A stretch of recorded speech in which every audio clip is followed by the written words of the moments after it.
It's not a bird, it's not a plane, it's Superhero Slate. It's a modern podcast where we talk about everything that's great, like movies, TV, superheroes. It's Superhero Slate. Oh yeah. Hello everyone and welcome to Superhero Slate, the show where we run down the latest superhero entertainment news. We love TV, we love movies, and we love superheroes, so let's talk it all out. My name is Chris Dillard. And my name is Mike Royer. And this week we're talking about Marvel's new approach to their TV series, Mike. Ooh, yes. Probably the only news you've sent me in the past 3 weeks, probably, or if not a month, was this. And I'm like, this is going to be great to talk about on the show. Yes, it was big enough to break through into my vacation, and I stopped all the presses, and I read it while I was in picturesque Scotland, and I was like, no, I got to read about Daredevil right now. Exactly. And this has been a really good conversation week for that, so we're going to break it down for it. Two other things. Mike has caught up on Loki season 2. It's only 2 episodes, so we're going to talk about how the show has started off since we're a third of the way through it. And then I believe you've also finished Ahsoka, Mike, so we can actually come through and review the Ahsoka series in its finality, because we didn't really talk about it week to week. So I think it'd be good to come talk about it here, a week and a half, almost 2 weeks after it's wrapped up. So I think it'll be a fun little show we got going on today.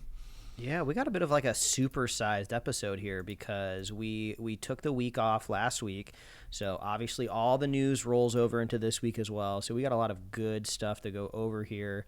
I am back from vacay, so I tried to bring back some tidbits that could possibly relate to the show in any sort of context, because I'm not just going to come on here and just tell everyone what I did on my vacation. Though I suppose maybe in the future there could just be a version of this podcast where we just throw away all of the nerdy stuff and then we just talk about what our lives are like, which sometimes I feel like this is what the top of the show ends up being anyway. Yeah, sometimes that is. If it's not that, it's snacks, Mike. And the one thing I can trust from you to send me is all the food you ate over there. So I appreciate the visuals. I wish you could get taste through photos, right? When are we going to get the iPhone with the screen you can lick and get the flavor of what's on the other side? I don't know. Fanta is out of control in Europe in a sense of like it's everywhere. Like I thought Fanta was just popular over here. They're not just doing the turn your poop green colors over here. They're doing every flavor combo I've ever seen in my life over in Europe. So if you're a Fanta fan and you're here in the States, you gotta get your ticket and go. So lots of delicious Fanta flavors over there. But for part of our trip, we were in Northern Ireland, and we kind of stumbled into an impromptu Game of Thrones set tour over there. Oh, nice. So much so, we had all of these places that we visited along the northern coast of Ireland. And then after we were done, halfway through our vacation, before we left and went over to Scotland, I was like, I'm going to look up a Game of Thrones Ireland like bus tour and see where they go. And lo and behold, we went to almost every place a bus tour went anyway. Oh, nice. So so it's pretty crazy. It's always humbling, I guess, to see how camera trickery works, right? You know, I'll think back to watching an episode of Game of Thrones where they're inside of these like seaside cliffs talking about like magic or demons or succession or death or, you know, whatever they talk about on Game of Thrones, right? And you're just like, wow, what a beautiful location. They must have had to hoof it like into the wilderness to get this shot. And actually, no, you flip the camera around and there's like some houses. There's like a little chippy shop. If you turn the corner, you would see a line of tour buses that stop to get off there. So it was pretty wild that like these picturesque, amazing places just exist where people live.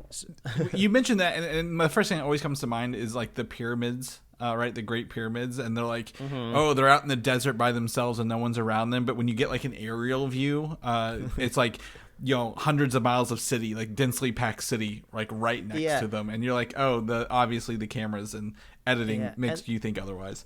And there's always a KFC, I feel like, in those pyramid pictures, too. That just must be the closest American thing to the pyramids is just a KFC. The only good thing that comes out of Kentucky, Mike, was the KFC. So absolutely, we gotta put those things everywhere, right? That's what we're doing. But my second tidbit, which is something related I brought up before on the show, where me and you, obviously we're going to be talking about the Spider-Man video game here in a moment, right? But we poured over those first 2 games over and over again, and we always talked about how amazing it is to swing through the city. And we've kind of gotten word that it's a pretty accurate representation of Manhattan, at least with proximity of where things are supposed to be, not necessarily the scale. The scale is scaled down. But I ended up going to New York around the time that first Spider-Man came out, and it like really helped me get my bearings. Like obviously I couldn't wayfind street by street, but I was like, oh, I know the context of where we're going to get dinner, or the crime's happening the street over here, so I need to go help out with that. Yes, or maybe what end of Central Park I'm on, right? So I had a similar moment where our last day on the trip, we were in London, and we were lucky enough to have somebody showing us around, and we're taking the tube, and we walk up from underground, and I'm in Piccadilly Circus, and it just was so surreal because I was like, oh my God. And they're like, what? I was like, I've played this map in multiplayer Call of Duty like 100 times. Like I know exactly where everything is. And this is an instance where you can recreate kind of a little city square accurate, like 1-to-1, 100% in like a multiplayer, like first person shooter map, right? Spider-Man, obviously you got to scale down an entire city, but I was just like, this feels so odd because like all of the buildings are, I was like, oh, that's where like you run in and you can get upstairs to the second floor. Like, oh, this is where all like the taxi cabs are like piled up, or, oh, you can't go further past because there's barricades on this part of the map. It was just such a surreal feeling of just like I know this. This is the Unix system. I know this, like from Jurassic Park. It was so wild. But then I had to admit to the person that was showing us around, I was just like, oh, I know this from a video game. Sorry for like nerding out in front of you. But it was so odd. I was just like vibing in the area. So I would love to know if anyone else has ever had that type of experience. And I got to imagine like it would probably be from like a Call of Duty, right? I can't think of a lot of other games that are recreating places so 1-to-1. I guess if you're in other parts of the world, have you experienced Call of Duty maps IRL? Call of Duty, I would say, I don't know how real it is, to modern times, but Assassin's Creed games have always tried to rebuild kind of the areas those are in, right? And there's a new Assassin's Creed game that came out, I believe, that's set in India. So I don't know if the historical portion of that, but yeah, absolutely, we are trained professionals in these locations from the safety of our homes, playing video games all the time. And it totally makes me realize those because that Neil Blomkamp, is it Need for Speed movie that's coming out this summer? No, the one that came, the Gran Turismo movie that's out. Gran Turismo, not Need for Speed. Where it's based on a true story of like somebody becoming a race car driver, and there's like a part in the trailer. It's just like, oh, I know this map. I've driven it like hundreds of times, and I was like, actually, I kind of get that. Like, if I was in like a firefight situation in Piccadilly Circus, I would not engage, but I feel like, I'd maybe know where to run to get out of the way. Yeah. So there you go. If you want to mentally train yourself, well, just get into the video game. Well, it kind of leads me to the one thing I've done this week, Mike, and we talked a little bit about this. I've got a Quest 3 in the mail this week, and I was playing with it. And you've kind of given me the idea, if I ever need to go somewhere to another country or another town I'm not familiar with, why not just pull up Google Maps and walk it in VR for a little bit? Because then I'm like, oh, I can remember this a little bit from the visual experience rather than it would help. That. Yeah, I think legitimately it would help, and that actually could be really helpful if somebody had like a form of maybe like really intense anxiety, right, where new spaces are really unnerving. If you could just drop in, if even for a couple moments, just to get the feeling or like the energy of the space, I think that would help a ton. Exactly, and you would kind of maybe get your bearings when you come out a little bit better, and like, oh, I need to go left and right, and it's something that you can do in your own time without moving pieces around you, your own pace. So that kind of gives me an idea to kind of play with that a little bit, maybe later. I'll have you send me all the places you stop, Mike, and maybe I'll do my own virtual tour from the safety of my own home. But so we got a big episode. Let's go and jump into it. You mentioned Spider-Man, the video game, and this coming Friday, 10/20, Spider-Man 2, the game will arrive on PlayStation 5 after I believe 5 years since the first one came out, and then a couple years since Miles has come out. So I'm very, very excited to play this. Well, it's here. I saw ads for it in the subway in London. I saw commercials for it over there, which reminded me that I need to, like, I guess technically pre-order it because I can download it ahead of time, and then it just unlocks on Friday, and I don't have to worry about getting it all. It is ready. Is already ready to preload. They did it on 10/13 if you want to. I believe, and this is something that it's not in the notes here, but I'm actually going to go physically purchase it on Friday morning. Okay. Because that's also the same day the new Mario game comes out. Ironically, so I can get that for my wife, so she's entertained while I'm playing Spider-Man. But there is a couple stores, Best Buy and Walmart, are getting out of the business of selling physical media. Oh, I saw that. Yeah, Best Buy specifically movies, and Walmart specifically games. And while, again, I have nothing against digital. I buy things digitally, Mike. We stream things. It's great. There's just something about, are you just leasing these games, right, until those virtual servers shut down? Like Nintendo recently shut down their Wii U and 3DS servers, right? So you can't go back and get stuff off there anymore. So, I worry about that, but at the same time, I'm like, well, when did I ever want to go re-download a 3DS game? So I understand the life expectancy, and you're like, oh yeah, we've moved on. But I'm just like, man, I really want to pick up Spider-Man on a physical so I can have it there with the rest of my games, but down the road, maybe I can still play it a little bit if that happens. So, what a sign of the times. I think I noticed it really for the first time maybe a year or two ago when we were trying to put together like a last minute like Christmas gift for somebody, and it was kind of like themed, right? Well, let's put a couple of things that relate to each other. It actually might have been for like a kind of like a white elephant, right? And I was like, ooh, okay, this package could really be sealed up really nicely if we could get like a Blu-ray of like Ocean's 13 or something like that. But we needed it that day.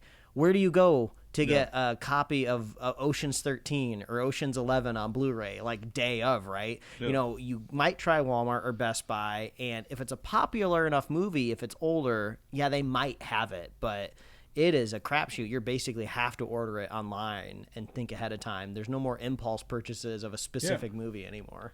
Exactly, and I'm a proponent of the newer 4K issues with or not issues, the releases with like the bit rate and stuff I've talked about, right, for my home theater system. A lot of people don't have that. I totally get it. If you got a TV and a sound bar, that works. That's just as fine. But my biggest concern, and this is something I've always dabbled in, Mike, is video games, ROMs and emulators, and actual owning the copies, right? Like backing up media, right? Games that aren't made anymore, they're thousands of dollars because people threw them away because they weren't thinking of it.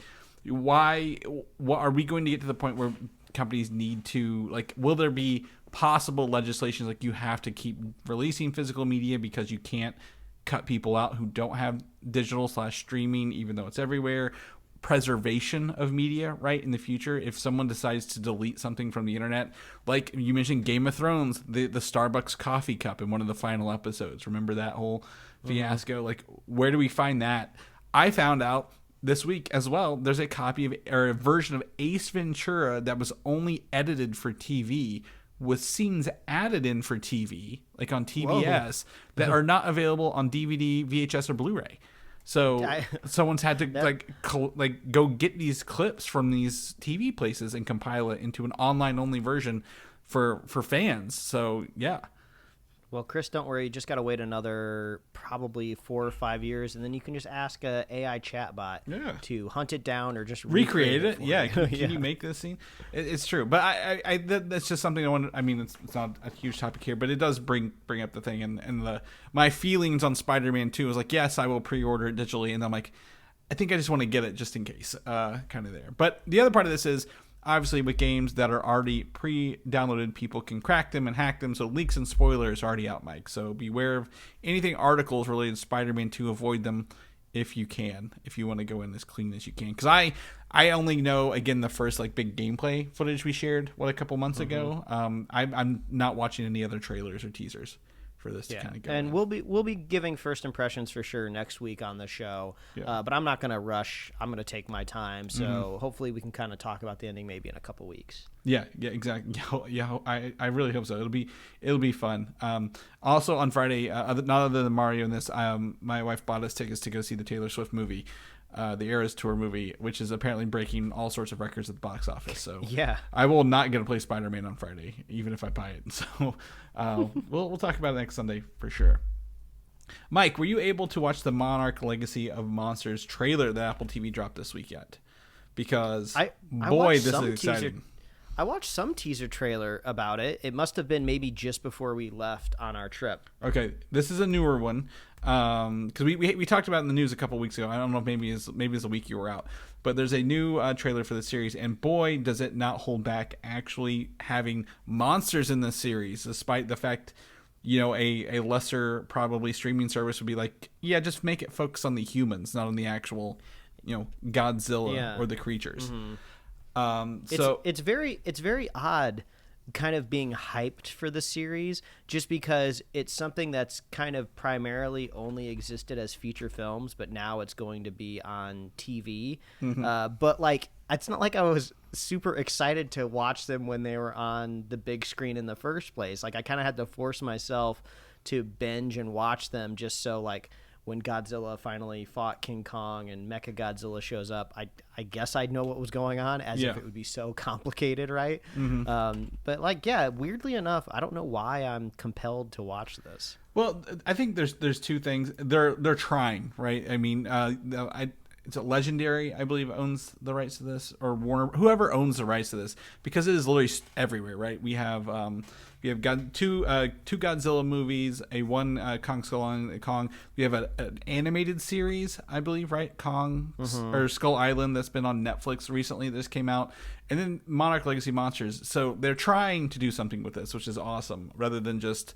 hey, they're not doing the Freddy versus Jason or the Alien versus Predator thing, which is like a one-off and they go their own way.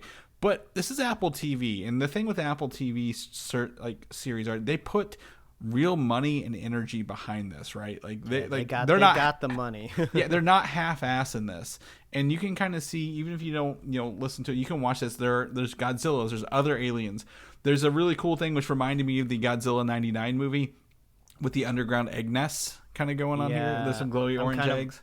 I'm kind of watching this now as we're chatting, and man, it's just like they're like, hey, can we afford to put this spider creature chasing somebody in the forest? Like, yeah, sure, we'll just go sell a couple more MacBooks. You'll be fine. Yeah, okay, we're bringing back John Goodman. We've hired Kurt Russell and his son Wyatt Russell to play the same character.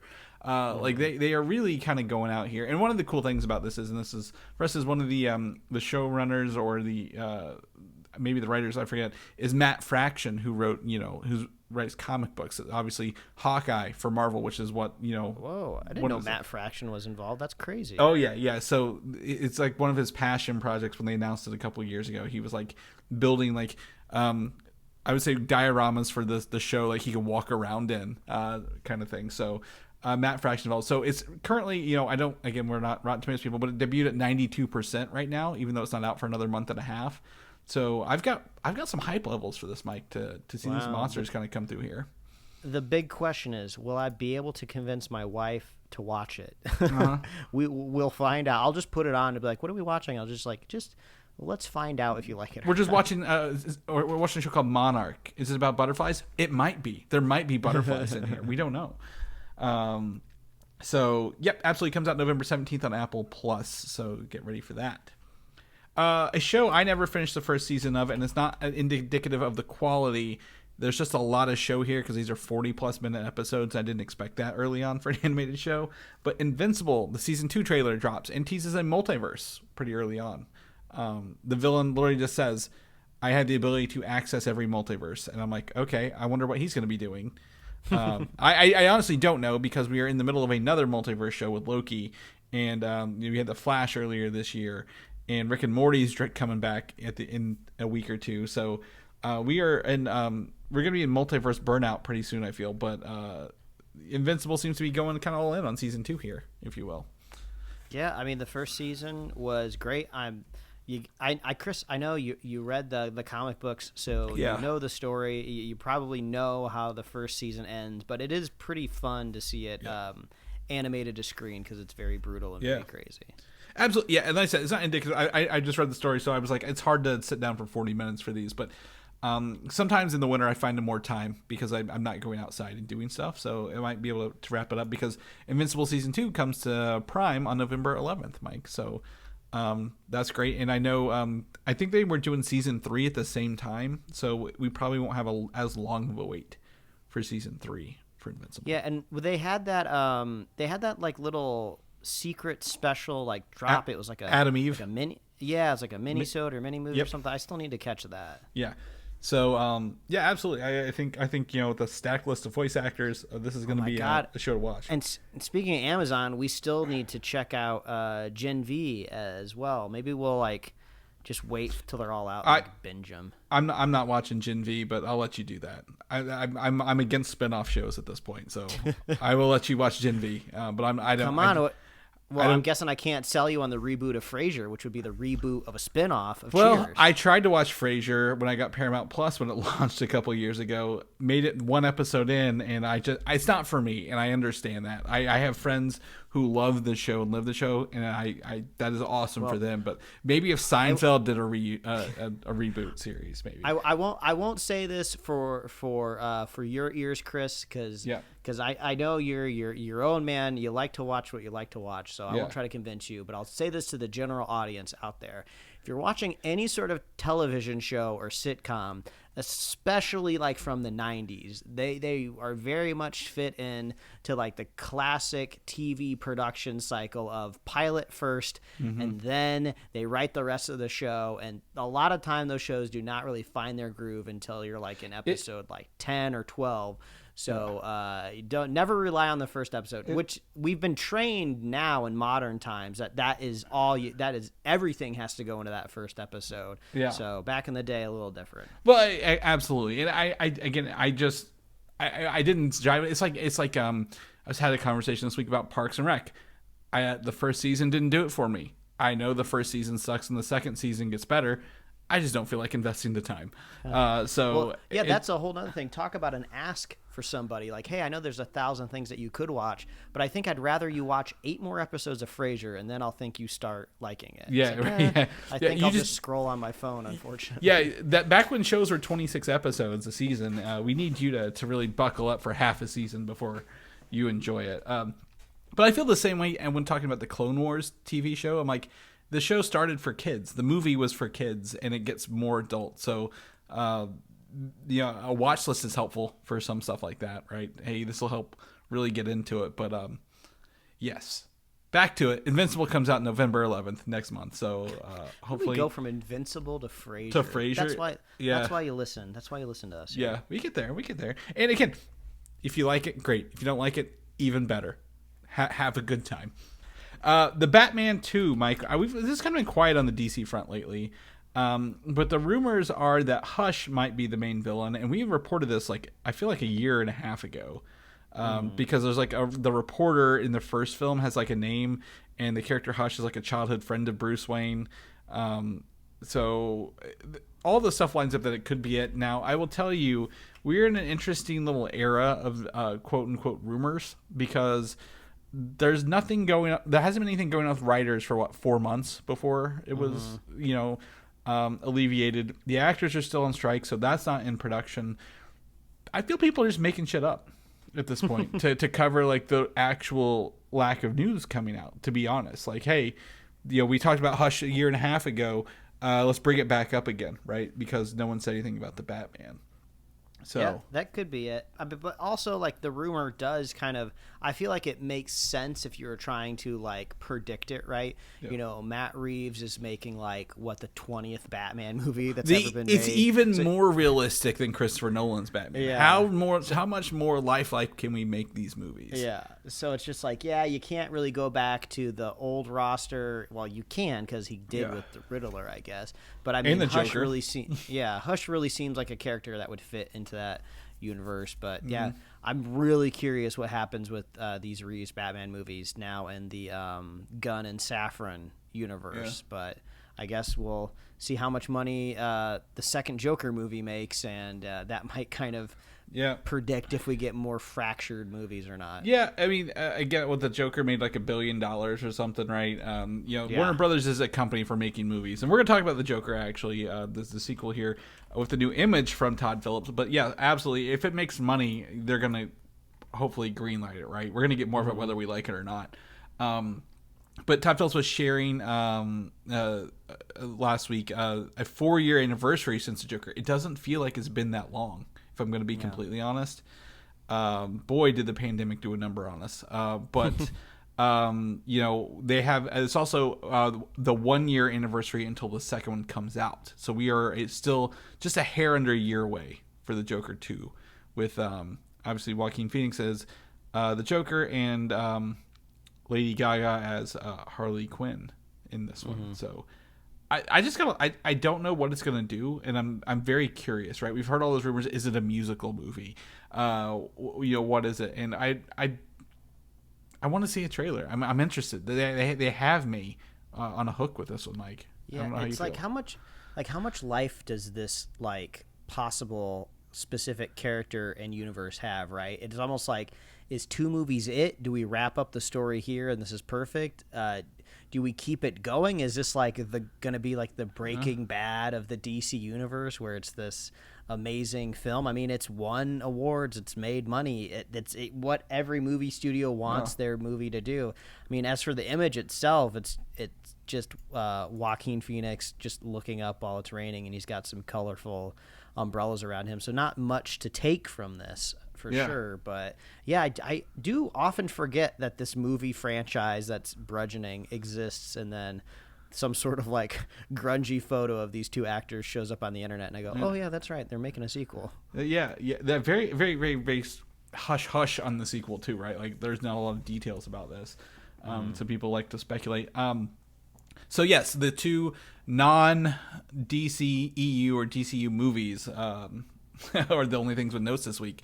I do know Aquaman is coming up. There's my favorite rumor is like, oh, Jason Momoa is a lock to be Lobo. I'm like, no one's making contract deals while the actor strike is down. So quit putting that out there. But we're probably pretty close to ticket sales on that too. So we'll tell you guys when that happens, if you want to rush out and do it, or if you want to walk out in the middle of it like all the rumors suggest at this point. All right, let's shift some gears into Star Wars land a little bit before we have Ahsoka at the end of the show, but we're going to talk about the Acolyte TV show, the High Republic series, Mike. Right? This is prequels, to give you a little bit of era, 100 years or so before the prequels. I showed you a clip of the leaked trailer that was online. Yes. It's a good thing I watched it when you sent it to me, too. Because is it down already? I don't. This oh, link I yeah. put it. Oh, okay. So yeah, the Reddit removed by the Reddit's legal operations team. So I'm gonna have to remove this link. However, Mike, can you describe what you saw? Because I feel it is the absolute epitome of I'm like, this is what's gonna hook Mike into the show right here. Yeah, well, it's cam footage for sure, but I was kind of impressed by the editing of the cam footage. It seemed like somebody out there found a couple different angles and kind of stitched them together so you could kind of watch the full trailer. But yeah, you do get a rousing moment at the end with a bunch of people turning on lightsabers of all different shades of colors. I swear it looked like I saw an orange one, which led me to believe I haven't really seen an orange lightsaber before. So I don't know where that's gone in the lexicon of Star Wars in a while. But the Acolyte, I'm curious about this High Republic era. That's for sure, because it's far enough removed to be its own thing, but also I feel like there's just so much big brain topics that you can talk about in Star Wars now. There's so many things being juggled. I am glad that I'm not Kathleen Kennedy, because I feel like it's got to be a tough job right now. What are you green lighting? What are you focusing on? What are you putting energy into? I would have assumed if I was in charge, you can Andor, or you don't give it any sort of resources and just let it die on the vine so we can all concentrate on the Mandalorian era. But lo and behold, the show's amazing, so it's well, now I don't want that era to go away. But they're planning the Acolyte, with this High Republic era that they already kind of pre-announced with novelizations a year or two ago. Oh no, it's been 5. They're on phase 3 of the High Republic already. Oh wow, they've been in it pretty hardcore for a hot minute. Who is it? James Mangold that's supposed to be doing that the 3 Messiah movies of the Jedi, the very first year 0 kind of Star Wars, I guess. Yeah, there's the 3 movies, right? The year 0, the episode 10, and the Dave Filoni stuff. So yeah, it's really all trying to build a timeline out of your products whenever you're not consistently moving forward. Yeah. Obviously, the big shot of all the lightsabers is cool. Yeah. I like lightsabers. They're fun and cool. But like, they got to find it's hard to find new and interesting things to do with lightsabers. I've noticed recently. Like we mentioned one thing that happened in an episode of Ahsoka a couple weeks ago where they just handled the lightsaber a little bit differently. But I'm hoping that we get something. Get something a little new and creative. What I like about the High Republic era is it's not the prequels where it's all legal stuff and the Jedi are now like police enforcers, right? When I read the High Republic books, like there are hundreds and thousands of Jedi doing cool stuff across the universe, and they lean back into the notion that like Jedi have like each Jedi has like a different power, right? Like like someone can like you've played the Jedi Fallen Order games, right? Like where Cal can like touch something and feel like a ghost or like what happened here previously kind of ability, like it's one of his abilities. So like they always like they're gonna have a lot more unique skills, and there's gonna be more than just humanoid Jedis with that. Now the other part about this trailer is the first part, and I only sent Mike this one clip before I sent the full one. Is we have a pretty cool like I guess more like a hand-to-hand fight scene in a bar earlier on with Carrie-Anne Moss and I believe one of the other main leads of the show. So I feel this leans into. There's also a lot more aliens in this as well. So it's leaning. I wouldn't say away from Andor, but it's got like the Andor sensibilities of the locales and stuff like that. But it is not. Hey, we're just humans, right? Like the Republic is xenophobic and only wants humanoids in their organization, and this was hundreds of years ago before that, so they can actually lean on maybe some alien species, as you've heard my complaints before with that. So, I'm excited to see the Acolyte. I like that. Again, you mentioned the last thing on that is it's not touched by anything. It doesn't have to connect to a movie. It doesn't have to pick up where anything else is. If you've read the books, you'll probably get some more stuff, from the High Republic here. But like, it's not like, hey, we have to fit in a window and not touch the start of the beginning, right? Like we can do whatever we want here at the end of it. So we'll see that.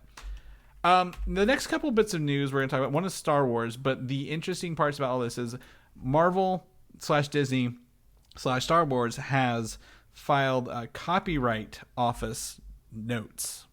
And if you're familiar, when you do projects, you have to file a copyright to secure a copyright so people can't do the exact same thing later, right? So a lot of news dropped out of these copyright notes, including stuff for Skeleton Crew, Mike, the Jude Law series that's coming up for Star Wars. That's the not Mark Webb, the other Spider-Man director, John Watts. Yeah, right? John Watts. Yeah, John Watts. Okay, I think at least an episode or two, right? I think they did 2 times 3. Yeah, but the estimated arrival is actually January 2024. It could be a placeholder, saying the first of the year, but that kind of makes it the next Star Wars property, right? We're kind of out of Star Wars for a little bit, and we don't know when the next one is. But this copyright filing seems to indicate January 24. And with all these comes a little synopsis, Mike. So in the first episode of Skeleton Crew, we're introduced to 4 kids who make a mysterious discovery on their seemingly safe home planet and get lost in a strange and dangerous galaxy. Finding their way home, meeting unlikely allies and enemies will be a greater adventure than they ever imagined. So, do you feel that this will be connected to the Ahsoka show or the Folie movie, or do you think it's going to be standalone?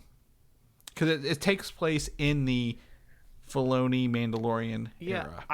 I would think it ladders up, just because I don't remember where I remember catching this, but it was like an interview with Jon Favreau, where he was kind of talking about when he was on set for one of the Spider-Man movies. I think maybe it was Far From Home, and he was just chatting with John Watts, and John Watts just had this idea of like, oh, wouldn't it be cool, if like these kids were like runaways or something like that. He was basically just kind of like pitching it one off.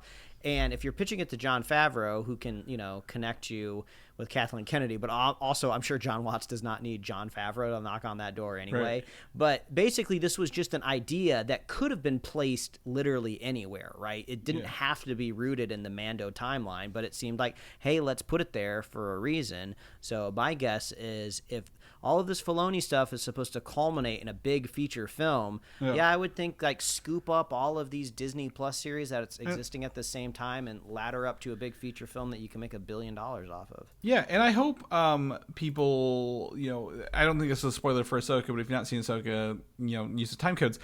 But, there is another universe in Ahsoka, right? Like another galaxy, not universe, galaxy. Is this part of that trajectory? Is this somehow intertwined with this other galaxy, right? Kind of thing, because they are lost in a strange and dangerous galaxy. Is it their own or is it another one, right? Is it tied to that somehow? Because obviously Jude Law is a Jedi in this show, obviously undercover. So could he have a connection to Ahsoka, who's been around the galaxy, right? Maybe reconnecting with Jedi, hiding Jedi. So I feel it could easily be connected to those and bring it together. And then, I'm interested to see the kids, again, what their abilities are, what it is. This is a very interesting movie. We don't get a lot of kid-focused stuff in Star Wars right now, right, with the live action. So very big question mark. But I'm excited to hear that they have some stuff on the plate, and it's going to be probably dropping sooner than later. Let's shift to Marvel for almost the rest of the show. Almost the rest of the show. We got one more. We have Ahsoka at the end, and then the rest is Marvel. But Werewolf by Night, the color version, Mike, is coming on Friday, October 20th on Disney+. Just a different version. You go in there, select Werewolf by Night. You can watch the original black and white or the color version. And you have a little trailer in the show notes here.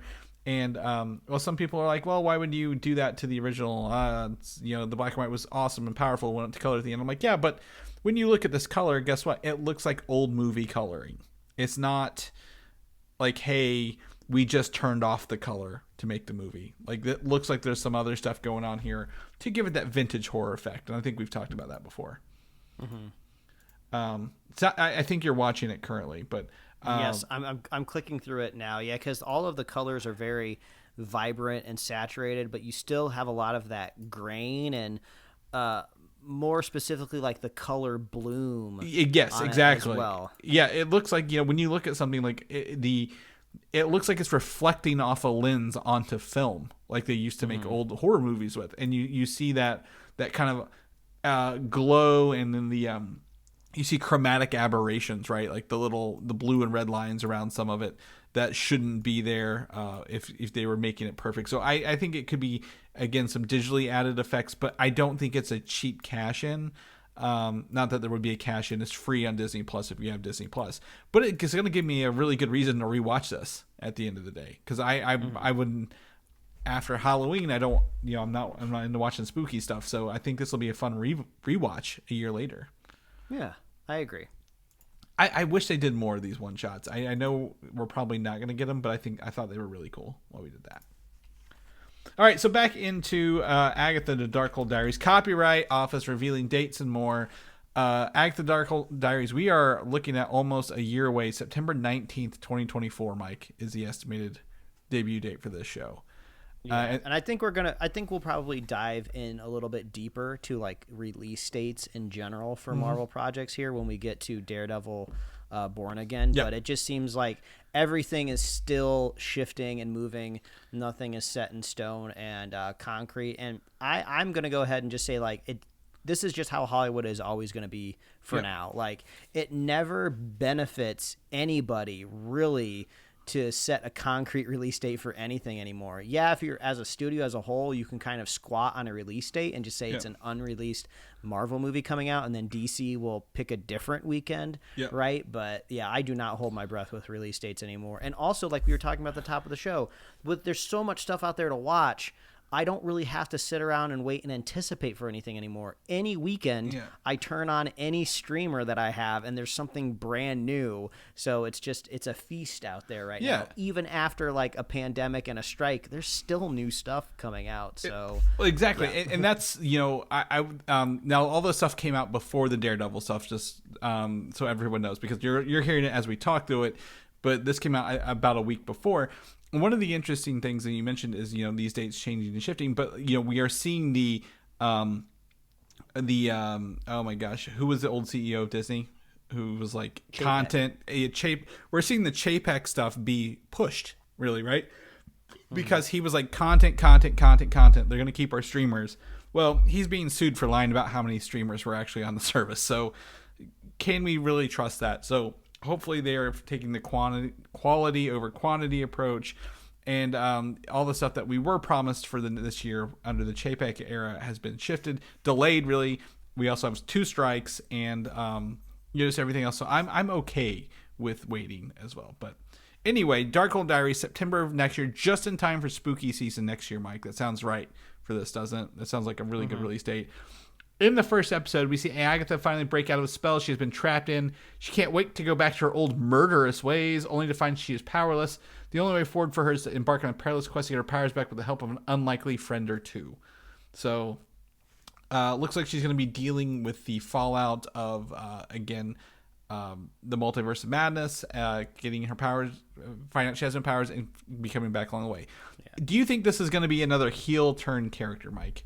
Because they obviously, her old murderous ways, they wouldn't make a murderer the main focus of a show. I mean, everyone really loved her. I mean, from the brief flashback we got of her origin, it's kind of one of those misunderstood villains of just like, well, if they weren't a dick to, if they didn't try to murder her, right, I think she wouldn't have turned evil. Hopefully they use this as an opportunity to tell a really interesting story of the origin of magic in the Marvel universe, right? We got a little bit of that Doctor Strange stuff from his first movie, but they kind of just said like magic's kind of always been here and we've been the protector of all this in our like secret, mountain hideaway. But like, how did it get to like Salem, Massachusetts, right? Like obviously was not locked down if just some pilgrims could start messing around with it, what are the different magic levels, right, and how do they work, kind of thing. So yeah, I absolutely agree. I think to me they're trying to Loki the character a little bit, right? How Loki was a villain and then people really latched onto him and then like, okay, well we'll turn him, but hopefully they just don't do it in her next appearance. Like maybe give her a little bit of time before she's like, oh, I now see the errors of my ways. I can be a force for good. But obviously we love Catherine Hahn. The show was great. They're doing the name things possibly on purpose. We don't know. A lot of questions here, but it sounds like we're going to be getting it next year, Mike. I'm guessing New York Comic Con's going on right now. There's no movie news coming out of there. They announced 3 more Ultimate Universe comic books, though, if you're interested in that. But no movie news. So I'm going to guess that if they go to San Diego Comic Con next year, Mike, if that's still a thing, we will get news. But if not, I really feel we're going to need a fall... One of those big Disney videos where they do like 2-hour videos and announce all their stuff, right? Coming up. Those were the days. Those were fun. Yeah, I remember those. They put some time and energy into it, and everyone felt hyped together. So we'll cross our fingers. Another show I forgot even entirely existed was Spider-Man Freshman Year, the animated show. Oh, right? Yeah. The ETA for this is November 2nd, 2024. Which is very soon after Agatha Darkhold Diaries, but it's animated and then an alternate universe, right? It says here, Spider-Man Freshman Year, in which Peter Parker's life, while getting ready for his high school orientation, is forever changed by events that send him on a journey like none other before. In the first episode, we discovered the new era of Spider-Man begins here. Like, this is where we learned that, he's going to be under the tutelage of Norman Osborn. All his suits are different. The villains are going to be a little different, right? So... it's not going to be set in the MCU, more of a multiverse scenario. So I don't care that it comes after Darkhold Diaries, but boy, they really got to sell us on this show, right? To watch it.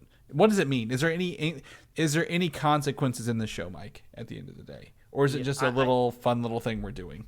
Well, I mean, we always talk about the battle between Sony and Marvel all the time, right? And how they seem to have a symbiotic relationship.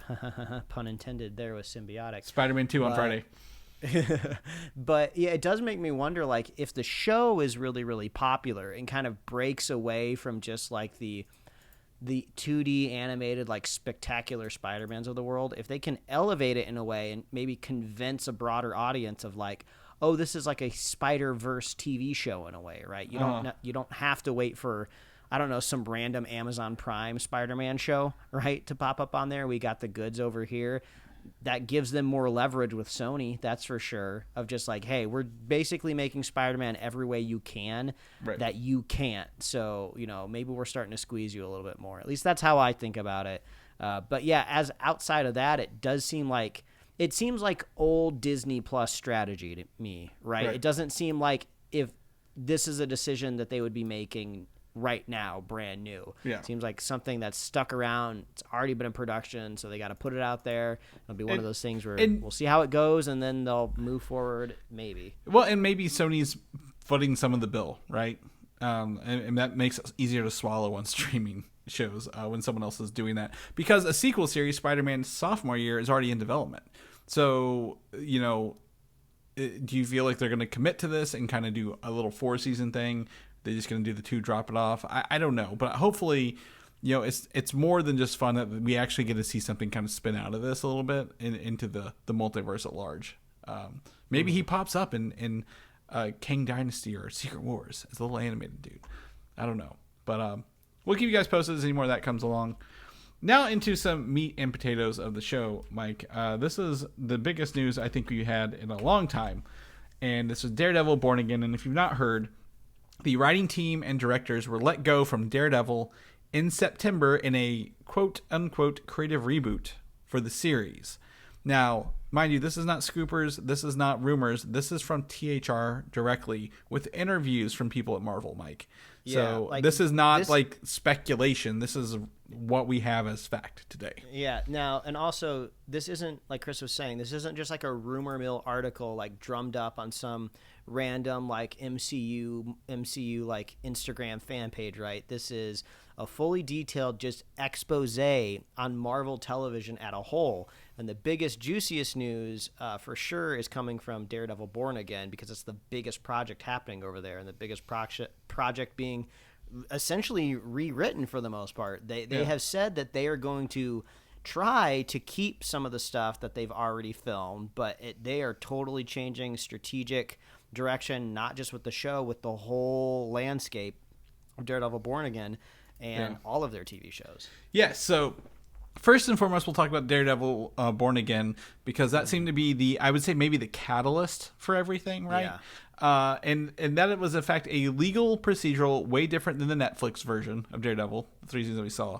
And they even said that you don't even see Matt Murdock in the Daredevil costume until episode 4 even of an 18-episode series. So, and that's pretty rough. I mean, that's something that you could kind of get away with the very first time you walk Daredevil out onto a streamer, right? Because he technically did not have his Red Devil costume until the last portion of the first season of Netflix, but he was in like a proto suit earlier than that, right? But we already saw him in his yellow suit in She-Hulk. I don't want him out of the suit again, right? He's got to be Daredevil in episode 1 at some point. Well, the show is Daredevil. If the show was Matt Murdock Born Again, right, or something like that, maybe even better.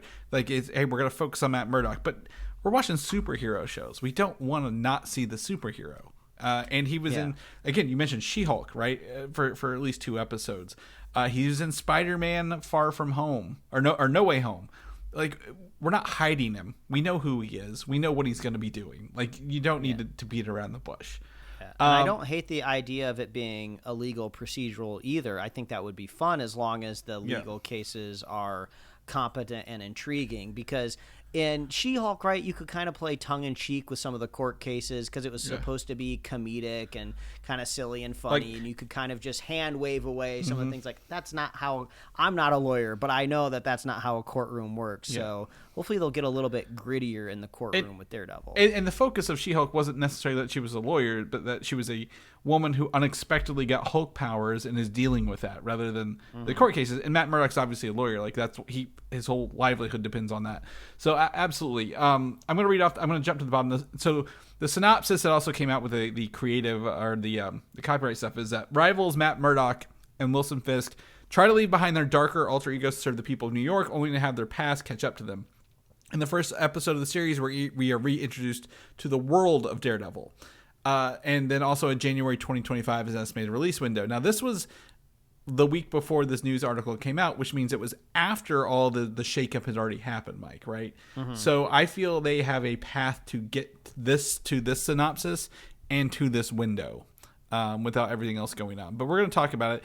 One of the things I've heard from someone, and you can corroborate this, Mike, is that in Marvel, in their TV shows, Secret Invasion, we talked about this, not impressed, right? At the end of the day, it just was a show. It wasn't that good.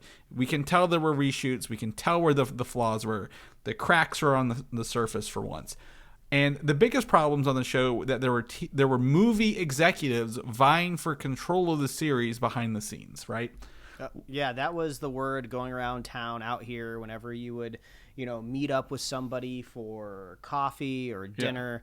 That's just the vibe out there of just like there seems to be just a totally different structure that is running Marvel television that is so unlike the rest of the way Hollywood has been making television. Yes. Now, obviously, there's two schools of thought here, right? You can't punish somebody necessarily for trying to think different and move differently, right? The MCU is this big interconnected universe, right? And they got there from being relatively unorthodox. Nobody else was doing that out there in cinema. And obviously the big inner working gears that built that universe on the on the backside of production was revolutionary to crank out that stuff. So I get it. You're going to start making TV. Let's try to port over this movie success into the production of television. I mean, essentially it's all cameras and scripts, right? Just in different quantities, right? So I get that. So I don't blame them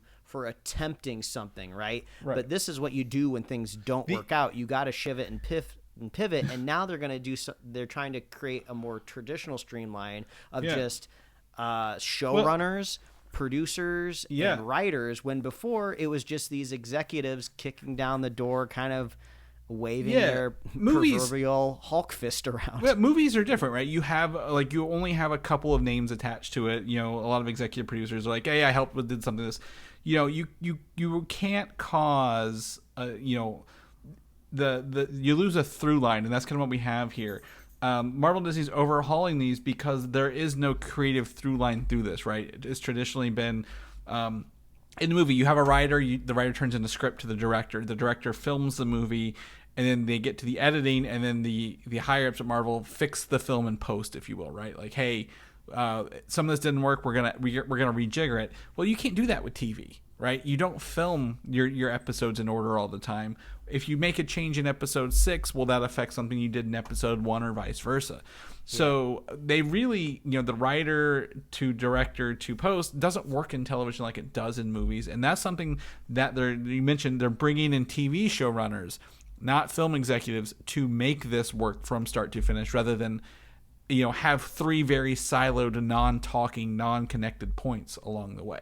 Yeah, I'm just glad that somebody over there has noticed that it's not working, right? And there's in this THR article that there's a graph that shows watch time breakdown for all of the Marvel Disney Plus series, and you can see the watch time diminish basically chronologically almost for as these shows were released. So just the appetite for these Marvel shows has just plummeted as they have started to put them out, because I think they're starting to come to the hypothesis that the quality is just dipping, right? Well, I mean, obviously, there's always like those minorities that are going to complain that they're making a show, about a woman or whatever, right? But Captain Marvel was the same thing, but that movie still made like $1 billion, right? So I don't think it has anything to do with, I'm sure some crazy person on YouTube is probably screaming about like the woke mind virus is destroying Marvel. Like that's not it.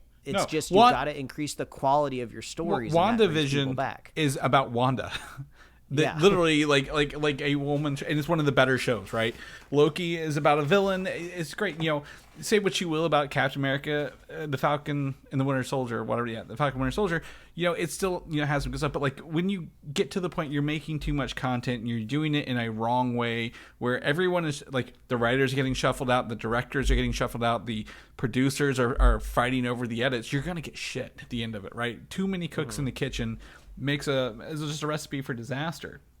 One of the other things here, other than having full-time TV execs attached to these rather than film executives, which is a great idea, is that they're leaning into the multi-season shows, Mike, and away from limited series formats. Because what happened at the end, I'm going to use Secret Invasion as an example because fresh in my mind. At the end of Secret Invasion, we had literally 20 minutes to wrap up the whole show. right? Because it was a limited series and it was going to be done. So we got a very shitty battle with these two super scrolls, if you will, that happened so quick and so fast, and it's not very satisfying. It's not fulfilling, and you're like, well, where are they going to end up next? Do we know? I don't know. So why do I care about these characters? Will they ever appear again?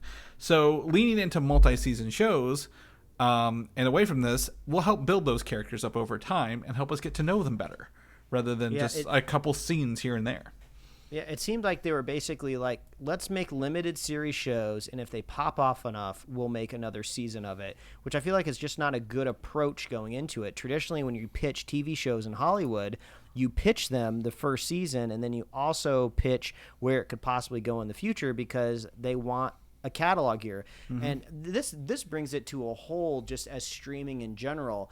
It seems like the last, like, God, I don't even know, what, 10 years of streaming has just been get as many subscribers as possible any way you can do it, as fast as possible. We have all of this influx of money, so spray and pray, make as much as you can. We don't care how long any of it lasts, but now you end up with these extremely lackluster catalogs, right? And we're starting to see Netflix start to buy properties from other streamers. Like, you can watch not The Last of Us. There's something else pretty premium that you can watch on Netflix right now that's like an HBO show, which is pretty wild. But what's going to happen when Netflix wants to do that? Like, who's going to license like 3 seasons of the Santa Clarita Diet from Netflix when there's no ending to it, right? Yeah. I'm not going to, like, I wouldn't do that if I was a streamer. Yeah. Also, I really like the Santa Clarita Diet, so I hope somehow that they can make more of it and wrap up the show. Right. But, like, there's nothing of quality for them to sell out there into the world. So I feel like this is motivation for Hollywood to be like, okay, if it doesn't work, cancel it after 1 season. But if it's got enough gas in it, at least give us a proper ending so you have something to sell off to, like, a Roku TV or a Pluto or something. We are in an era where you literally could just do a one-off 40-minute episode of stuff and wrap up your stories, and no one's doing it. And I'm like, you know how much good publicity you would get for doing that for those fans? Like, hey, we're gonna make just a one-off episode to wrap up the show for these people. Though you can, like you mentioned, sell those packaged deals at the end of the day. One of the quotes here, and this is huge, is and maybe I think we've even mentioned it before, is that these TV series, quote, should work beyond the fact that it ties into other projects, or if they're going to be a movie, or even set up an Avengers film, right? Like, you shouldn't have shows that just exist because they're going to tie into another project, or hey, we need to do a show here because they're going to be in a movie later. Like WandaVision set up Doctor Strange, Multiverse of Madness. There's a little bit of a, obviously time gap in there because of delays and stuff like that, but that's what it did. But that's good. There shouldn't be, like, I feel the Falcon Winter Soldier, that's been several years now. We're getting Captain America 4.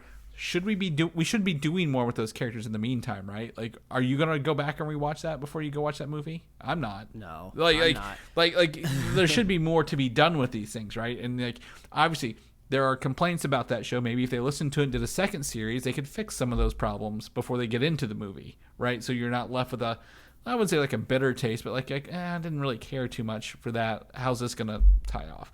So I'm very excited for this, that they've taken this approach and did it. Now, I will say the writing team, and I believe the directors are getting executive producer credit on Daredevil Born Again, by the way. So it's not like they're just fired unceremoniously last month and a half ago, whenever it was. So they are still getting credit for it, but it is good that people, or at least Marvel higher ups, whether it's Kevin Feige, whether it's Bob Iger, whoever it is over there, they have another team of producers too, are saying, hey, we've got problems. Where are the problems, and how can we fix them now going forward?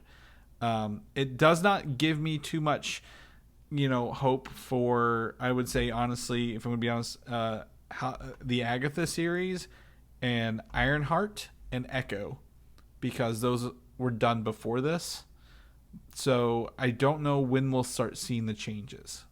Mike, do you think they're going to announce new things and get rid of some things to help facilitate this? Like, what's the next step for them? Yeah, that's a great question.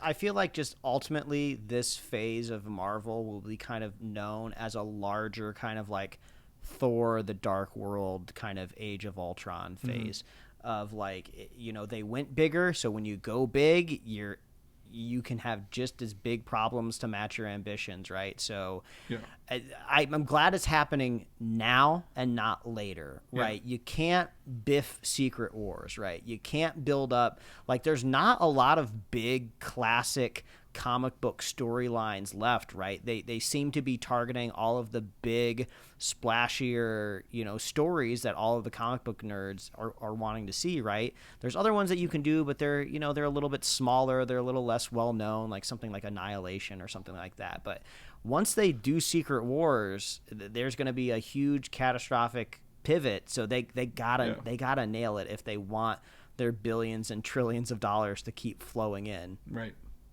Yeah, so hopefully, again, Daredevil Born Again, if it hits January 2025, that'll be our first show. But, you know, I feel we're in phase 5 now, Mike, I believe. Phase 5 and 6 of Marvel are going to be dragged out through maybe 2030, a little longer than we anticipated, to backfill or to space out the content, but also maybe fix some of the quality issues along the way. So if anything, Disney's got money to throw at it, and so does Marvel, so hopefully they do and do it right. So woohoo. All right, so in the meantime, The Marvels is our next movie. Tickets are now on sale for this, by the way, Mike, if you hadn't got your tickets yet. So you can go get your tickets to The Marvel. The newest trailer / they didn't do a full trailer, they did like a minute thing. It teases a cameo / friend of Captain Marvel's at the end of it. Like, I called somebody and then it didn't show who it was. So I'm pretty excited to see maybe who makes a cameo in this. So, I again, this is like an hour 45, so I'm pretty excited to see this kind of short john of a film and see how it works. After this is Deadpool 3, still for May, if the actor strike maybe wraps up in time. So, we'll cross our fingers and see with that. And then after that, I believe is I think you mentioned Brave New World. So we've got a interesting 2024 lined up. So Marvel's coming in November. Tickets now on sale. You guys may have noticed our thumbnail this week has some classic Marvel movie characters in it, and this is where some early rumors, well before all this other news came out, was dropped here a couple weeks ago. But we're going to talk about the Avengers Kang Dynasty and Secret Wars. And first off, the rumor for Kang Dynasty is that the plot is similar to Avengers Infinity War, with the Avengers taking on the Council of Kangs. And it's currently unknown which writers are working on this film, as, you know, the people have like, they fired Jeff Loveness and stuff because we didn't like Ant-Man Quantumania, but also it was a writer strike, so no writers could really work, so we don't know where that is. But the next part is the Avengers Secret Wars, Mike, and the rumor for this movie is that the TVA sends in a group of collected heroes to defeat Kangs. And this team is led by Tobey Maguire's Spider-Man, Hugh Jackman's Wolverine, and Ryan Reynolds' Deadpool, which would be wild. That is a dream comic book, like, one-off trade crossover, right? I mean, that trio, that's something you buy and put on your shelf, and it's just like, I'm going to pull that out every couple of years and read that, because it was just such a fun jaunt seeing all those characters interact together. I saw this news last week when we put it in the show notes, and it's hard not to think about it while I've been watching Loki, right? Of just being like, okay, maybe the TVA does get bolstered, because we kind of all thought that the TVA and the time stream and everything, basically the fallout from season 1 of Loki was going to be so much bigger and so much more widespread by now, and it really hasn't been. It seems to still be located primarily in Loki's universe. So I would love to see the TVA branch off and do more, because they're so interesting, you know? Yeah, exactly. And I think the, we'll talk, we need to talk about Loki, kind of explain the TVA, a little bit. But it sounds like, this is what you do, right? If you're going to send off all your historical stuff, the MCU phase 1, 2, 3, 4, 5, 6 stuff before the MCU, you're going to send all these actors off before you recast them.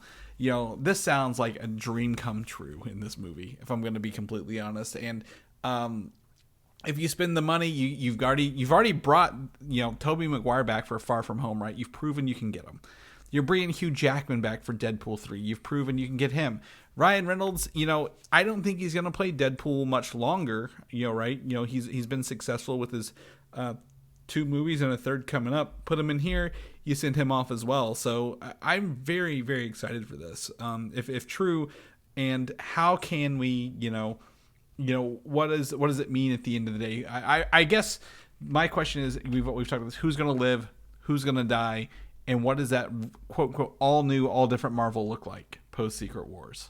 At the end of the day, I would love to, to me, I'm selfish, Mike. I would love to get Wesley Snipes back for a Blade cameo in there, simply because we've had nothing from Blade announced since we heard the announcement 4 or 5 years ago that Mahershala Ali was going to be Blade. So I think he'd be fun to get him in there. What if we got is that Dolph Lundgren as the Punisher, right? Bring him back in from 1990. He's out selling, I don't know, probably crypto stuff on commercials right now. It was something I saw earlier. But yeah, again, the minds run wild. This would be fun. So hopefully, we currently don't know who the writers are working on for this film, but hopefully, we know Marvel's heating up their search for the Fantastic Four writers, probably the X-Men writers. Oh, they're Fantastic Four, probably heating up for the X-Men writers, and maybe they can really bring this together at the end of it. So we'll keep you guys posted what we hear. We're gonna jump into Deadpool real fast. I mentioned Taylor Swift at the top of the show. The rumor 2 weeks ago was that Taylor Swift may have a role in Deadpool 3 after being spotted with both Hugh Jackman and Ryan Reynolds and his wife Blake Lively and the director/producer Sean Levy at I believe a sports ball game a couple weeks ago. Yeah, Taylor Swift, she is the moment right now, right? Her movie. I always want to say movie like in quotes because it's like a movie, but it's a concert movie. Yeah. It made like nearly $100 million opening weekend. Like she needed any more money. Yeah. Right. And like she's at these football games next to celebrities all the time. Looks like she's having a good time. She seemingly is dipping her chicken fingers in ranch. I mean, that feels pretty down to earth for a megastar. But yeah, it makes sense. It didn't work for the Cats movie. Taylor Swift bump wasn't enough there, but I got to imagine in Deadpool it would be a welcomed cameo. Well, I think at the same time, I don't know if the levels for this were as high as they are right now, Mike, for Taylor Swift. But she's always rumored to be Dazzler, a mutant who has the ability to create light/energy beams from sound vibrations and singers. She's always played as like a glittery glam 80s singer in the comic book. So, sure, why not? I would not be upset if they did it. I would not be upset if they didn't do this. Does that make sense? At the end of the day, I'm like, if it gets Deadpool more tickets sold because they got Taylor Swift, they got Brad Pitt for Deadpool 2 for a second. So I mean, there's always opportunities to don't underestimate the influential abilities of Ryan Reynolds right there. So, yes. All right, we're at the end of the show where we're going to talk about Loki and Ahsoka. So if you've not seen the first 2 episodes of Loki or the entire series of Ahsoka, please go away now. We're just going to talk full spoilers. I don't think we need to mince any words here and just get it out of the way, because obviously if you're listening to the show, you'll probably watch these shows as well. If not, that's fine. Like I said, this way, put the time codes in here. But before we begin, the first 4 episode runtimes for Loki were revealed. Obviously, episode 1 was 45 minutes, 39 without credits. Episode 2 was 49 minutes, 44 without credits.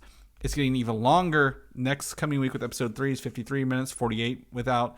And episode 4 is 48 minutes, 45 without. These are pretty good run times. I like these. They don't dip towards the low 30s like the other shows did. So yeah, it felt solid. If you're going to be producing kind of like a high budget, not science fiction, but it is kind of science fiction, I guess, action show. If you're dipping into the 30s, there better be some bombastic stuff happening on the screen, right? Your budget better be going somewhere. Right. I feel like, does that mean episode 3 is going to be a little bit more of a thinker? Yeah. I don't know, but I just binged the first 2 episodes this morning, and one thing that I forget, but I was reminded in the trailer, and I just love seeing it. The production design of this show is just worlds above anything else Marvel is doing maybe outside of that first season of WandaVision. Yeah. Right? There's just so much love happening on the screen. It just does not feel like you're putting characters in front of like a slap together set, or you're putting characters in front of a green screen and putting in things there later. It feels like they're really reacting to the stuff around them. I mean, I adore that like time puffy spacesuit that Mobius had to put on. It had that gigantic corrugated tube on the back of it. It did not need to be that big. There was no feasible reason it had to be that huge, but it was just so unique and like, why not? It has Tomorrowland vibes from like Disney, like the TVA does. Like, hey, this is what Tomorrowland would be if Walt Disney still expanded that. So the TVA feels like that. Do you want to know a fun fact about production? I'll tell you. I read today. I do. So Sylvie wears some acid wash jeans, right? When she's in the 70s, they cannot reproduce the same pair of acid wash jeans exactly over and over again. It's impossible, right? Because it's all about time and acid. So they actually printed her acid wash jeans, so she would still have the look of the era that she's in. I think it's 82, right? And while maintaining that outfit look every time she's on scene. Oh my God! So See, she had multiple pants. That's what I'm talking about. I feel like Loki is truly one of the only Marvel Disney Plus shows that is just firing on all cylinders, right? The performances are great.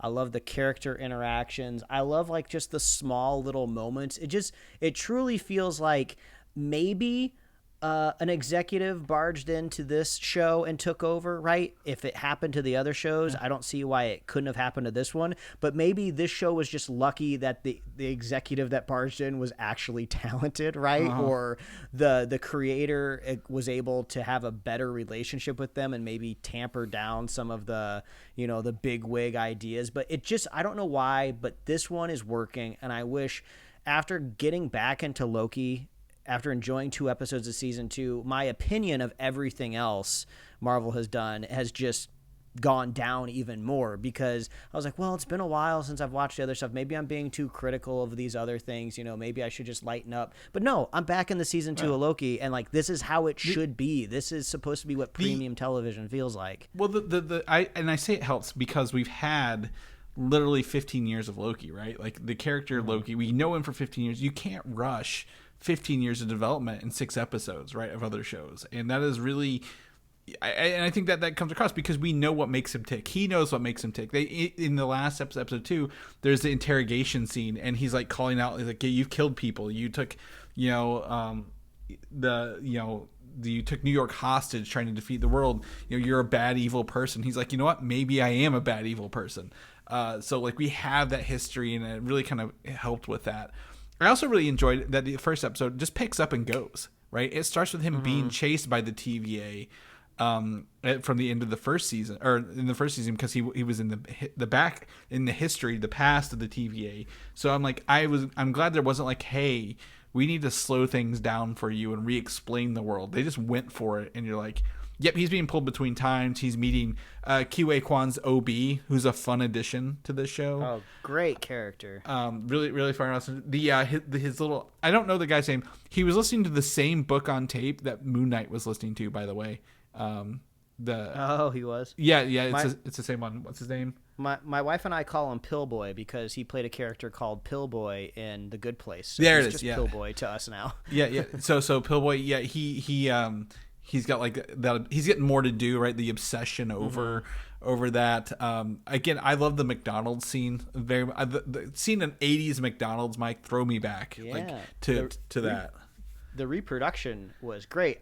The very loosely inspired real world crossover of that Loki sweet and sour sauce makes a little bit more sense now, because I didn't realize it was going to be such a big. I mean, Mobius was really doing a good job promoting McDonald's. He went on and on about the quality of the meal that he was having. Between that and key lime pie, he was eating that whole episode, man. Yeah. I would love that they do something. Like, if they went to all of that effort of building that McDonald's, it would be great if it explodes or something, right? Or there's some sort of shootout that happens inside of there with, like, the TVA, or maybe Kang or something along those lines. Yeah. That would be great. They've done a good job so far setting up the stakes of what they're trying to do with this season. The timeline is going nuts, but then they also, those militants also pruned a bunch of the timelines. They bought some time, for that. Yeah, so I guess that buys them some time because it'll probably still be an issue when it comes back. I love it that they're like calling it like this big device, like a giant loom, because that's kind of what it is. And like, it's such an interesting object, like a giant. It reminds me of like when Thor went to go build Stormbreaker, right? Yeah. You know, they had to use this big contraption. So, you know, I'm kind of primed for something along these lines, right? The fun fact is, if you go look at Quantumania, the device that Kang was trying to build with Janet's help actually looks like a small loom, a time loom. Oh, I didn't realize that. Yeah, so it's fine. I don't expect you to remember everything out of Quantumania. A lot of people didn't go back and revisit that, but it does add some synergy really across the Kang / He Who Remains stuff. I have a theory, Mike, and I kind of want to get your thoughts on this. It's not huge. Lay it on me.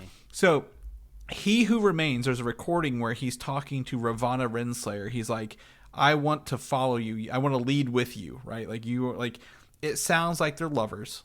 They were in love at some point.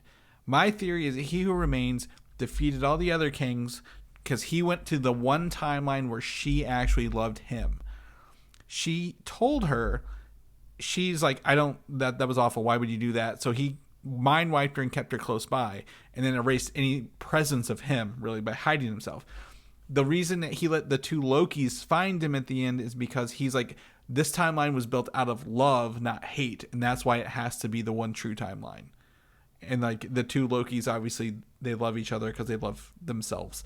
So like the only way that anyone could rule the one true timeline is through love and not hate / anger, which is what all the other Kangs are powered by. Does that make sense? I mean, it's a solid theory, and it's something that they could work off of for sure. Yeah. One thing that doesn't really throw a stick into the spokes or anything is there's still this slight incongruency that I'm feeling between the multiverse / timeline of Loki and kind of what everything else in Marvel has been perpetrating. Of like, yes, Loki is traveling forward and backwards throughout time, and there's these branches of, you know, the sacred timeline or the one true timeline, right? But there still seems to be this whole idea of multiverses that still perpetuates. So if we're watching Loki at face value, I suppose we are to assume every time that there is a branch from that main timeline, that branch is another multiverse, right?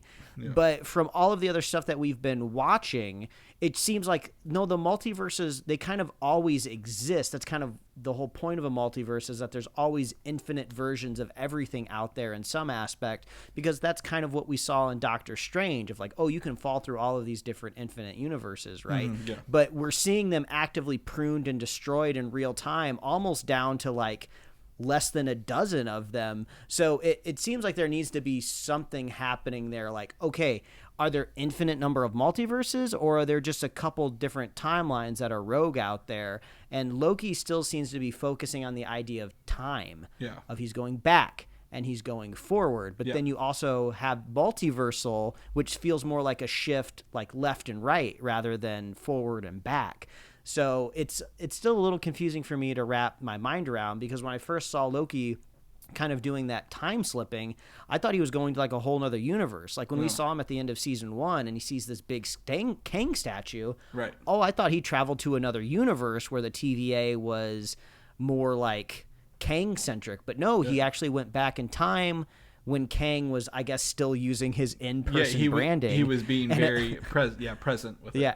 And at some point in time, he had to be like, no, we got to cover up all these statues with tile work because apparently my face is a little too imposing, and I got to build these like robot puppets to, hide my mystique. The interesting part is the TVA says they're not affected by any of this, but then Loki was able to do it. So I'm interested to find out maybe eventually, where does the TVA exist? Right? Where does it exist? How does it do this? Because you can see through the windows. There's obviously a big city out in the TVA.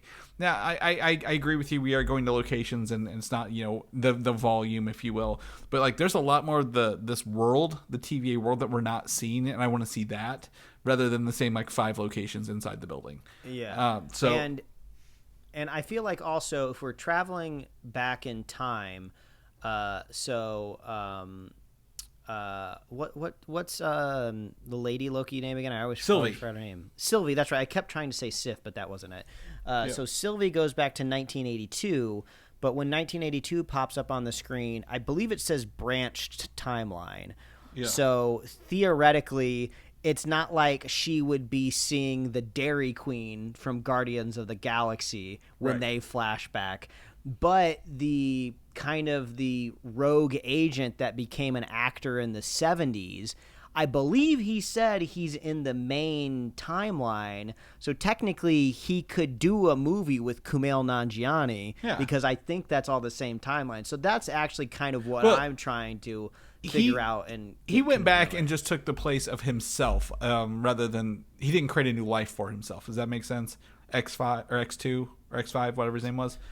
He went back and was like, this was the life I was supposed to lead. So he probably either killed himself or hid his other body somewhere.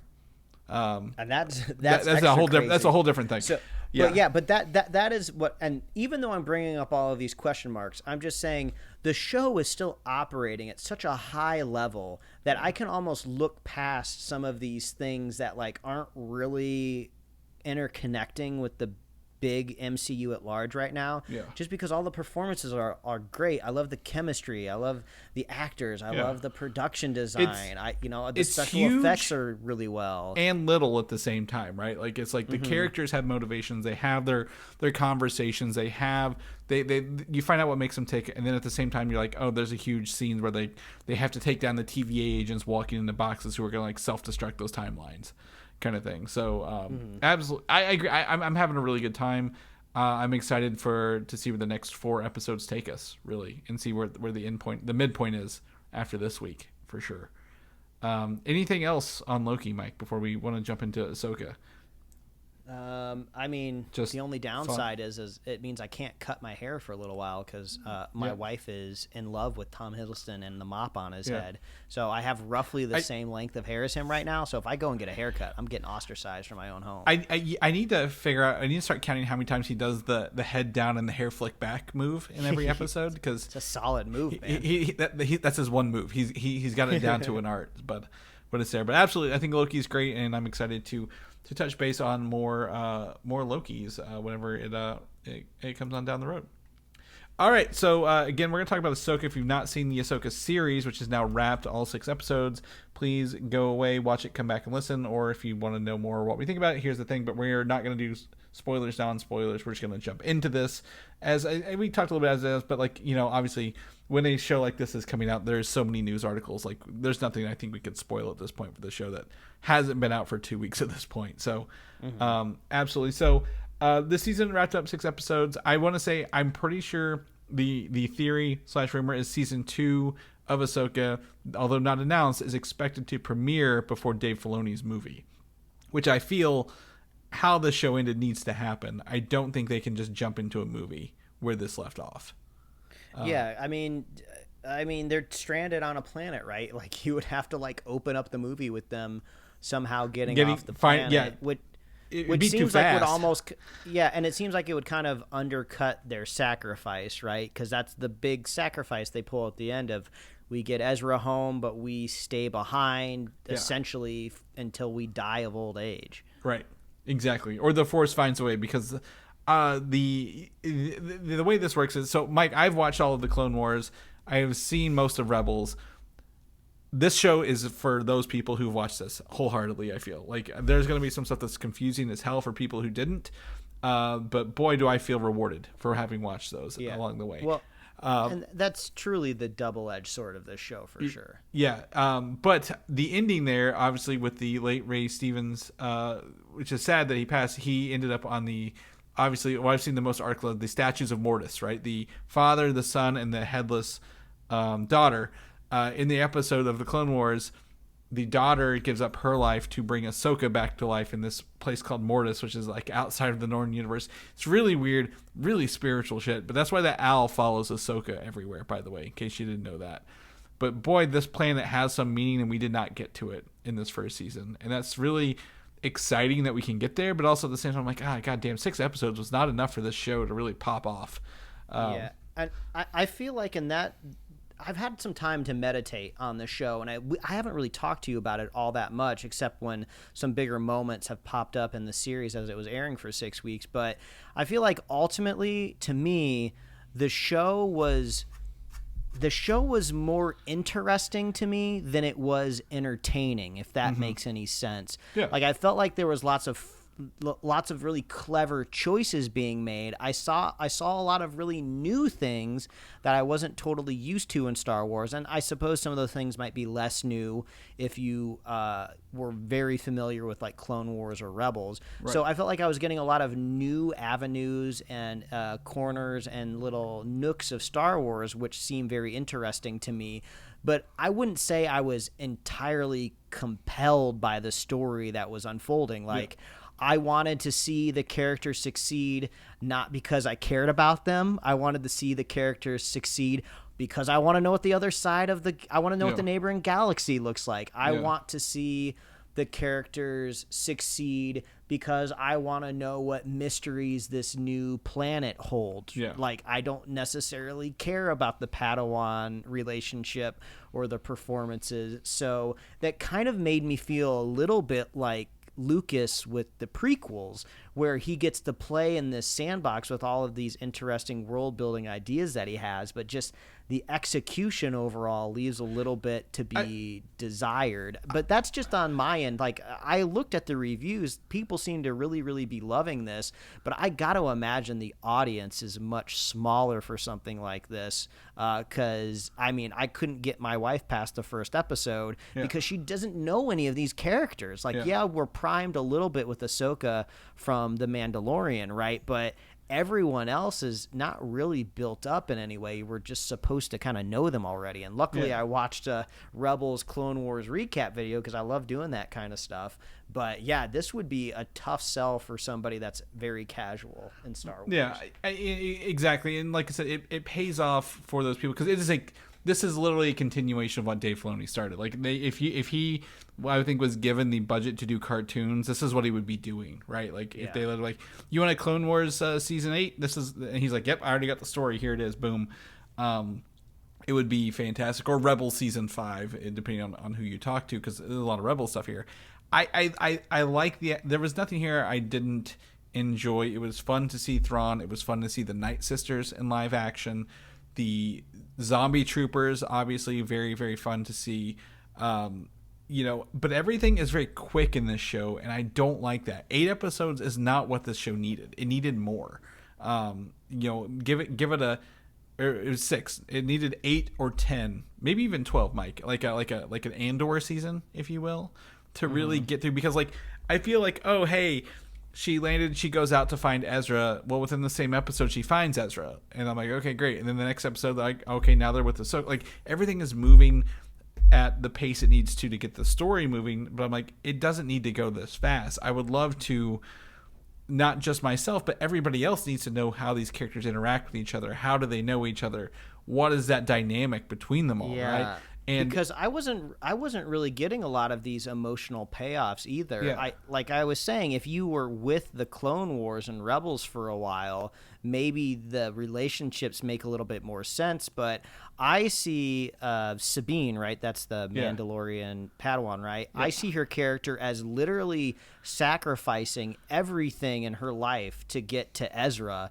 And then when she finally sees him on screen, they're just kind of like, oh, hey, what's up? Like, there was no, like, I'm not expecting them to be romantically entangled, but, like, I don't even think there was a hug. They didn't even physically embrace each other in any way. And this is somebody that's been stranded in another galaxy thinking that they'd never get back home, and they see a familiar face, and it's just like, oh, what's up? Like, what is happening here? What is the directorial choice for that to be the scene, how it is portrayed? And I guess if you're really into the Filoni story and characters, I guess it could make more sense. But to me, I'm just like, well, this feels really odd to go to all of these lengths and it's to be no emotional connection. Really, there is.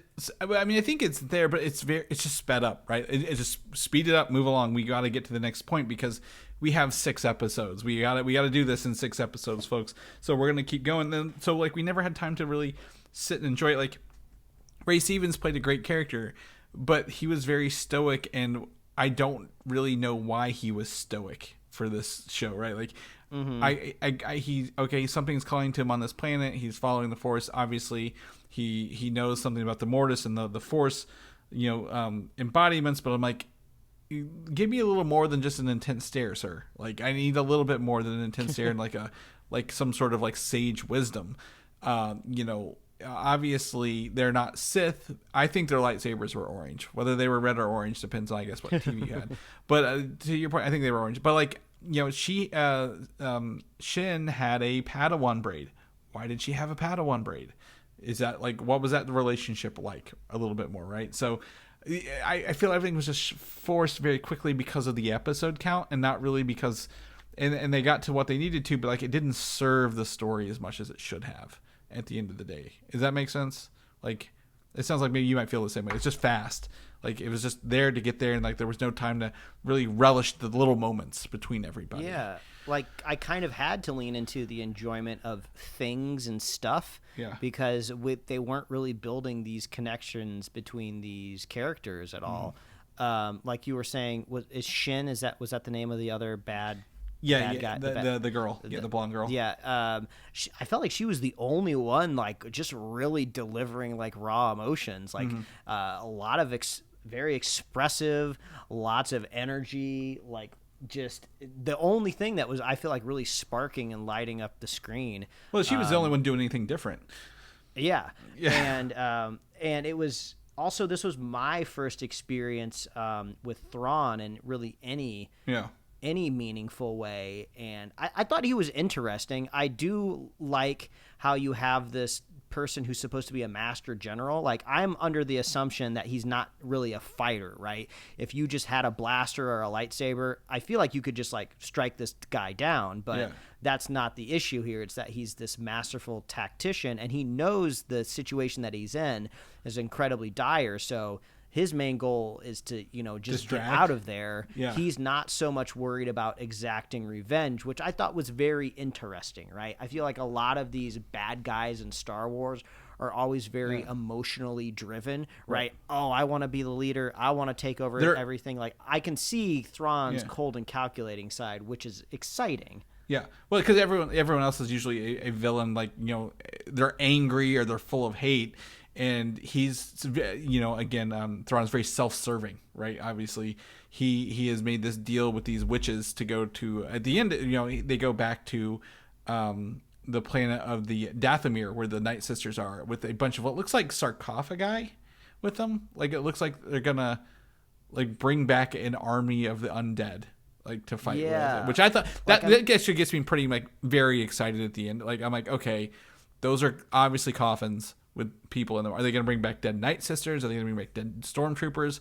What is he doing with these like bodies? Because that is going to get me excited for whatever's next, because that's different, right? That's new. That's not something we've seen before in Star Wars.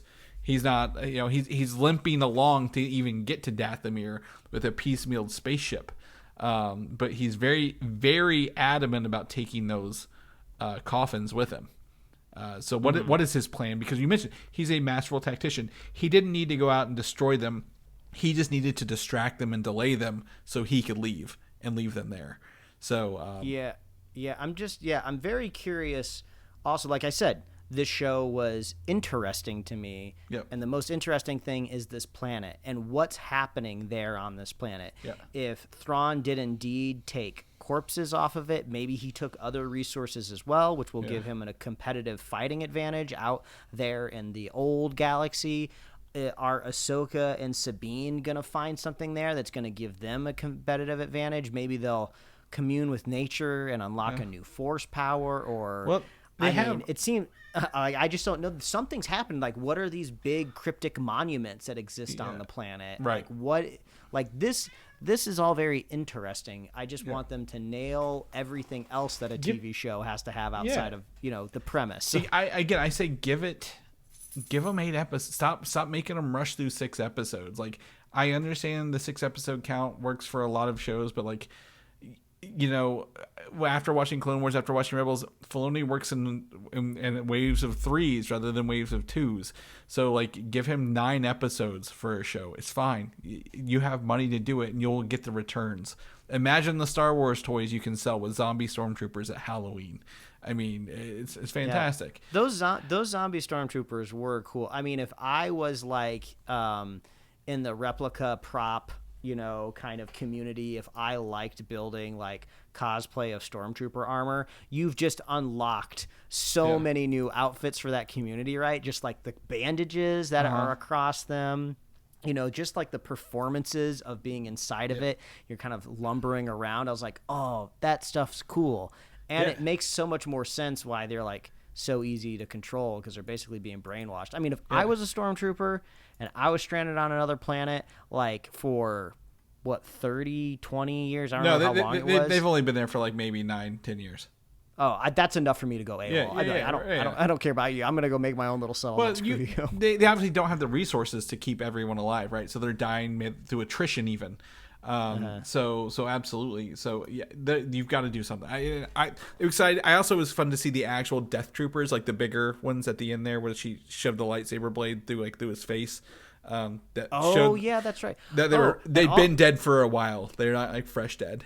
So and also that stormtrooper with the gold mask, a perfect Enoch. example of something crazy interesting to me, right? And I'm just curious. Are we in another Captain Phasma situation here where I'm never gonna get any payoff for what's under that mask? It looks cool as hell though, so I hope that something comes from that stormtrooper.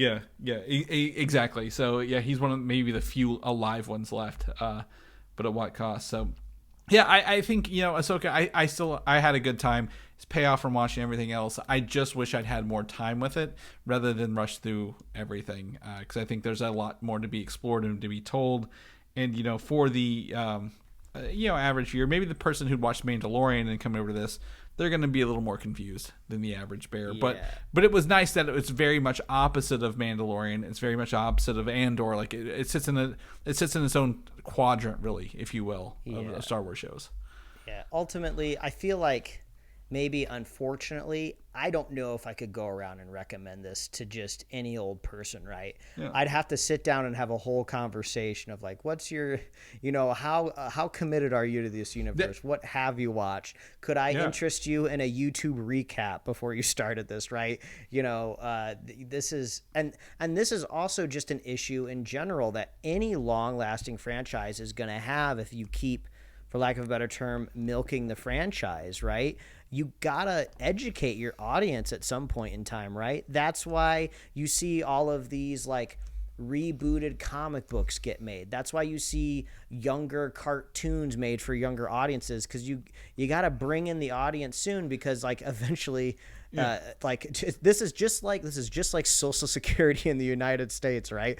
Eventually all the old people are going to need services and all of the young people are going to have to pay for it, and if that formula starts to tip the other direction, everything starts to go belly up. So you could not build the next 20 years of Star Wars off of these characters, because they're not well known enough, and eventually they terminate, right? Because you have Rey and all of those characters in the future. So it seems like maybe that's why they went this direction of like, well, we're only going to be around for maybe 1 or 2 more seasons, culminate with a big old movie, we'll move on to something else. Well, they've got to wipe the slate clean before that Force Awakens comes clean, and all these characters so far are, I would say, expendable, if you will, right? Like nobody, which is great, because if they do make a movie, everyone is on the line. No one has to make it out of the movie alive, which is interesting.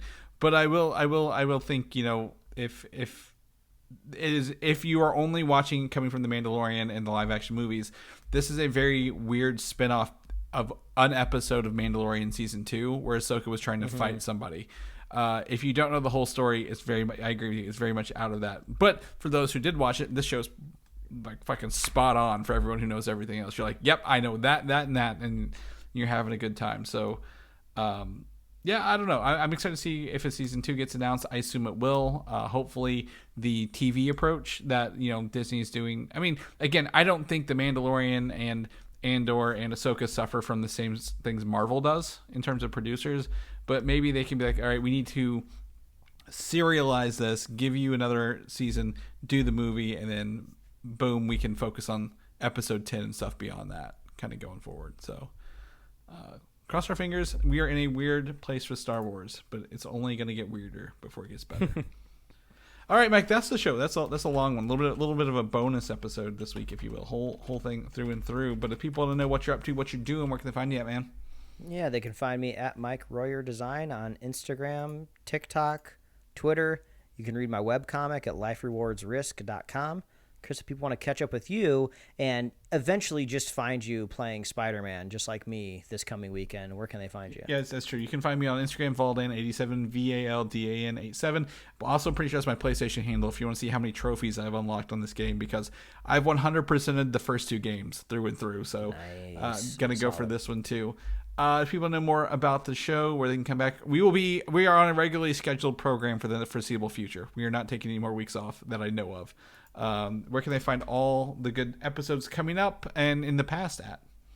Yeah, all you got to do, if you want to find our giant galactic star cruiser with light speed capabilities, it's over at superheroslate.com. That's the best place to find all the avenues we host our show, and also to get our awesome kick-ass show notes. We talked about a lot of stuff this week. We got it all there over at the website. We got an awesome upcoming release calendar, which is becoming very, very, very helpful, because I don't know when anything comes out anymore, because things have shifted so much. So we do our best to keep that updated and just a nice, simple text-based, no pop-ups. We're not going to blacklist you from our websites if you're running an ad blocker like YouTube does now. That was a fun thing to come back to after vacation, of like, what is this pop-up? I'm trying to watch this Monarch trailer in the middle of recording this podcast. What is going on here? So you don't have to worry about any of that. Head on over to superheroslate.com. You can get swag at superheroslate.com/store.